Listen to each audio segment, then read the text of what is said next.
नदी किनारे ठंडी हवा में चूल्हे पर बैठकर सिर पर पल्लू करके अमृता खाना बना रही है। तभी उसकी सास आती है। बहू अभी तक खाना नहीं बना क्या?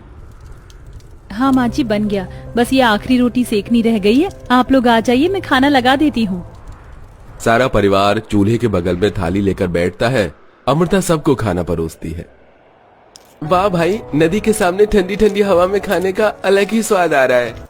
सभी के खाना खा लेने के बाद अमृता नदी के सामने सभी झूठे बर्तनों को धो रही होती है। तभी सुमित्रा वहाँ आकर, बहू तो अकेले परेशान हो जाती है ना सारा काम संभालते संभालते, पर अब तू चिंता मत कर, मैंने अपने छोटे बेटे के लिए लड़की देख ली है। अब जल्दी ही तेरा साथ देने इस घर में तेरी देवरानी आने वाली है। अच्छा माँ जी, ये तो बहुत ही खुशी की बात है। अब ऐसे ही कुछ दिन गुजरते हैं और सुमित्रा अपने छोटे बेटे की शादी नताशा नाम की एक सुंदर लड़की से करवा देती है।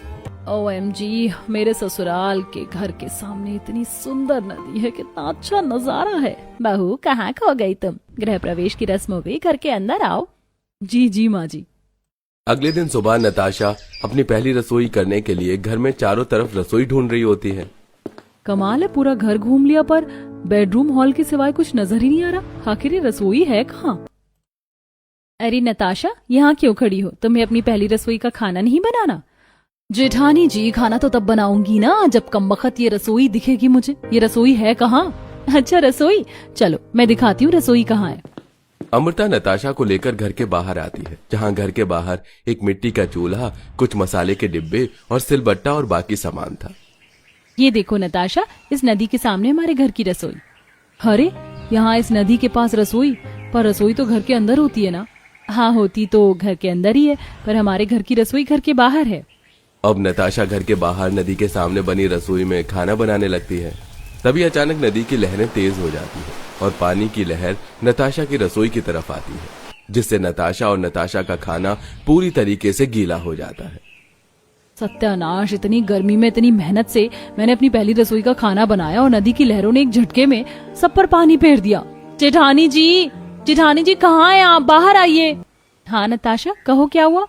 होगा क्या जेठानी जी, आप लोगों ने जो ये गंवारों की तरह घर के बाहर नदी के सामने जो ये रसोई बना रखी है ना, इसकी वजह से आज मेरा पहली रसोई का खाना खराब हो गया। इतनी मेहनत से मैंने मीठे में गाजर का हलवा बनाया था, सब सत्यानाश हो गया।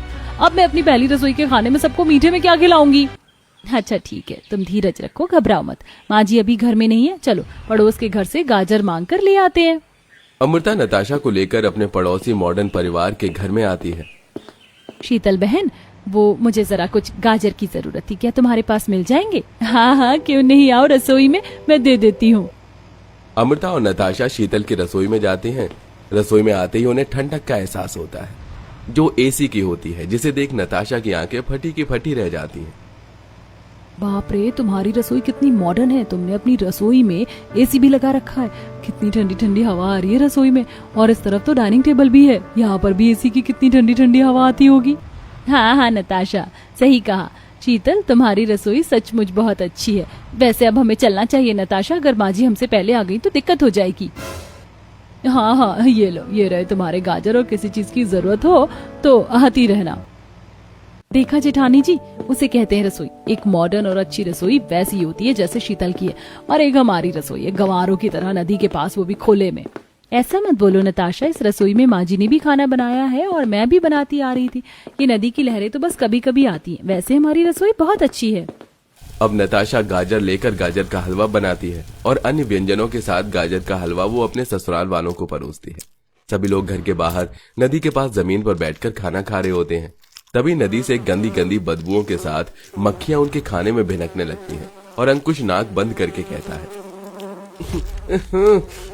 कितनी गंदी बदबू और इतनी सारी मक्खियां कहाँ से आ गई अचानक? अमृता कुछ करो। 1 मिनट रुकिए, मैं अभी हाथ पंखे से पंखा करती हूँ। अब जहाँ अमृता और नताशा गर्मी में पंखा करके अपने पूरे परिवार को खाना खिला रही थी, वहीं दूसरी तरफ मॉडर्न बहू अपने मॉडर्न रसोई में AC की ठंडी हवा में पूरे परिवार के साथ खाना खा रही थी। वाह भाई शीतल, इतनी गर्मी में तुम्हारे हाथ के लजीज पकवान AC की ठंडी ठंडी हवा में खाकर तो मजा ही आ जाता है।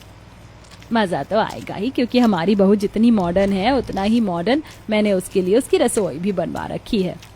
इसी तरह एक सुबह कूलर की हवा में बैठी सास कहती है, ये घर में से इतनी गंदी गोबर की बदबू कहाँ से आ रही है? पता नहीं माँ जी, ये बदबू कहाँ से आ रही हो कि मैंने तो सुबह ही घर की अच्छे तरीके से सफाई की है। जेठानी जी चलिए एक बार घर के बाहर बनी रसोई में भी देख लेते हैं। नताशा और अमृता घर के बाहर आती हैं, जहां गाय खड़ी होकर उनके चूल्हे के सामने गोबर कर रही होती है। हट हट हट हट, यहाँ से दूर हो, सारी रसोई गंदी कर दी। गाय तो चली गई, रुको नताशा, मैं नदी से पानी लेकर आती हूँ, फिर झाड़ू से इस गोबर को साफ करूंगी। नताशा नदी से बाल्टी में पानी लेकर आती है और फिर झाड़ू से सभी गोबर को साफ करने लगती है। अमृता, मैंने तुमसे कितनी बार बोला है कि रसोई अंदर बनवा लो, ऐसा कब तक सहोगी?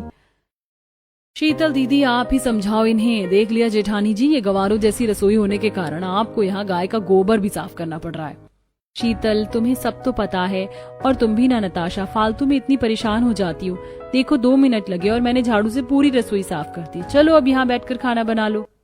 अब नताशा कड़ी धूप में खाना बनाकर पूरे परिवार को खिलाती है, जिसके बाद पूरा परिवार निश्चिंत होकर घर में आराम करने लगता है। तभी बाहर तेज तेज आंधी तूफान आनी शुरू हो जाती है, जिसकी वजह से घर के बाहर बनी रसोई पूरी तरीके से गीली हो जाती है। मिट्टी का चूल्हा टूट जाता है, लकड़ियां पानी में गीली हो जाती है। आंधी तूफान बारिश की आवाज सुनकर अमृता और नताशा बाहर आती है। हे भगवान, हमारी तो पूरी रसोई पानी में भीग चुकी है। माँ जी बाहर आइए। पूरा परिवार घर के बाहर आता है।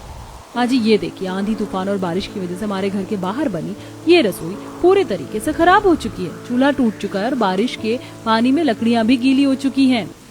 अरे अभी तो थोड़ी देर पहले मौसम एकदम ठीक था, ये अचानक से मौसम से खराब हो गया और हमारी तो सारी रसोई गीली हो चुकी है। अब घर के बाहर रसोई है तो रसोई तो गीली ही होगी ना। वैसे माँ जी हम एक काम क्यों नहीं करते, हमारी जो ये रसोई है घर के बाहर ऐसे घर के अंदर क्यों नहीं बनवा लेते? नहीं, कोई जरूरत नहीं है, रसोई घर के अंदर नहीं बन सकती। शुरू से रसोई घर के बाहर है और बाहर ही रहेगी। हाँ माँ सही कह रही है, और मैं जल्दी दूसरी लकड़ी और मिट्टी का बंदोबस्त कर देता हूँ।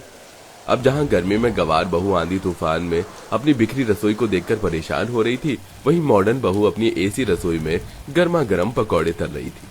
बाहर बारिश का कितना सुहाना मौसम हो रहा है। अच्छा हुआ मैंने ये गर्मा गर्म आलू गोभी पनीर के पकौड़े बना लिए। अब पूरी फैमिली के साथ एसी की ठंडी ठंडी हवा में पकौड़े खाते हुए बारिश के मजे लूंगी। शीतल मौसम के मजे ले रही थी, वहीं अपनी सास के कड़वे शब्द सुनकर नताशा को एहसास हो जाता है कि क्यों आज तक उसकी जेठानी चुप थी। अब नताशा भी अपनी जेठानी की तरह शांत हो जाती है और किसी से कुछ नहीं कहती। इसी तरह एक दिन दोनों देवरानी जेठानी कड़ी धूप में चूल्हे पर रोटियां सेक रही होती हैं। पता है जेठानी जी, मेरा सपना था कि शादी के बाद मुझे एक सुंदर सा घर मिलेगा जिसमें सुंदर सी रसोई होगी और वहां पर मैं स्वादिष्ट स्वादिष्ट पकवान व्यंजन बनाकर अपने ससुराल वालों को खिलाऊंगी। लेकिन यहाँ पर तो रसोई मानो जैसे कोई एक सजा बन गई है। देवरानी जी, मेरी भी आंखों में आपकी तरह ही सपने थे, पर जब यहाँ आई तो वैसा कुछ भी नहीं था जैसा सोचा था। लेकिन अब तो बस एक यही सपना है कि एक बार बस धूप की किरणों से बचकर छांव में घर के अंदर बैठकर बस एक बार खाना बना लूं। बोलते बोलते दोनों ही देवरानी जेठानी की आंखें नम हो जाती हैं और ये सब कुछ दूर खड़ी सुमित्रा देख रही थी। बहू को चुपके आंसू पोंछते हुए देखकर सास की आंखें भर आती हैं।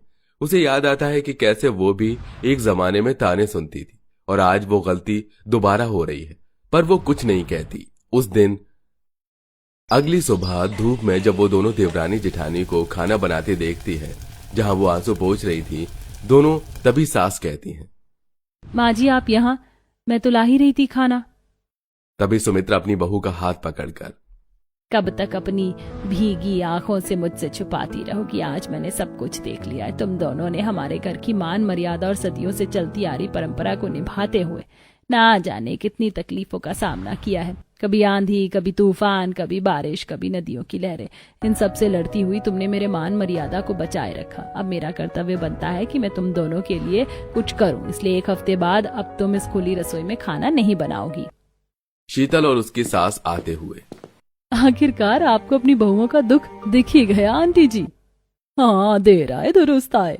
अब सुमित्रा के कहने पर सुमित्रा के दोनों बेटे घर के अंदर एक सुंदर सी रसोई बनाते हैं और साथ ही उस रसोई में एक छोटा एसी भी लगवाते हैं ताकि दोनों बहुओं को खाना बनाने के टाइम गर्मी का एहसास न हो। देखो नताशा, अब हमारी भी रसोई घर के अंदर हो गई है और एसी भी है जिसकी ठंडी ठंडी हवा में खाना बनाने में हमें अब गर्मी भी नहीं लगेगी। हाँ जेठानी जी, सही कहा आपने। और अब आंधी तूफान बारिश की वजह से हमारा खाना खराब भी नहीं होगा।